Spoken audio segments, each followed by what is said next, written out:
আপনি যদি আপনার ওয়েডিং এর 2 থেকে 3 দিন আগে ওয়েডিং ফটোগ্রাফার হায়ার করেন তাহলে হয়তোবা আপনাকে সারা জীবন এই ভুলের জন্য রিগ্রেট ফিল করতে হবে। আপনি যদি একদম লাস্ট মোমেন্টে আপনার ওয়েডিং ফটোগ্রাফার হায়ার করেন তাহলে কি প্রবলেম হতে পারে? দেখেন, সবথেকে বড় প্রবলেম হচ্ছে ভালো ফটোগ্রাফাররা কিন্তু অলরেডি বুকড। সো আপনাকে যেটা করতে হবে আপনার এক্সপেকটেশন লেভেলকে কম্প্রোমাইজ করে অন্য ফটোগ্রাফার হায়ার করতে হবে।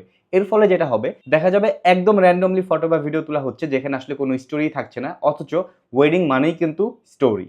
আপনারা যদি মনে করে থাকেন wedding photography is nothing just a camera, then এই জায়গাটাতে আপনারা সবথেকে ভুল করছেন। কেননা ওয়েডিং ফটোগ্রাফি পুরাটাই একটা প্ল্যানিং এর গেম। আপনি কখন ঘুম থেকে উঠবেন, কখন মেকআপে যাবেন, কখন রেডি হবেন, আবার এইদিকে আপনার স্টেজ কখন রেডি হচ্ছে, আপনি কখন স্টেজে ঢুকবেন, দেন আপনারা কখন সিঙ্গেল বা কাপল ছবি তুলবেন, ফ্যামিলি ছবি তুলবেন, কখন গ্রুপ ছবি তুলবেন, কখন গেস্টরা আসবে, সবকিছুই কিন্তু একটি প্ল্যানিং এর মধ্যে থাকে। আর এই প্ল্যানিংটা যদি আপনি ঠিকঠাক মতো করতে না পারেন তাহলেই কিন্তু সম্পূর্ণ ভিডিও দেখতে ডিসক্রিপশন অথবা ক্যাপশনে দেওয়া লিংকে ক্লিক করুন।